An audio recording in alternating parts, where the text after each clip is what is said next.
3 दिन चलने वाला छत्तीसगढ़ युवा महोत्सव के आज साइंस कॉलेज मैदान में समापन हुआ। इस मौका में राज्यपाल रमेश बैगा मुख्य अतिथि के रूप में मौजूद रही हैं।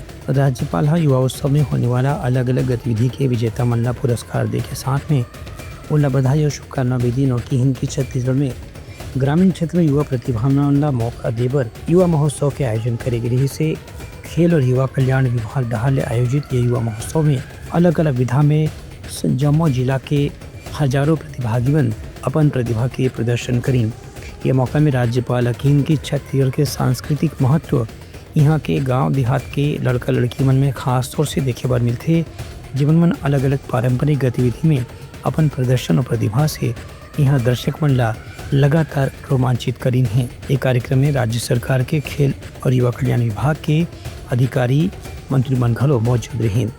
Bureau report Uttarakhand news.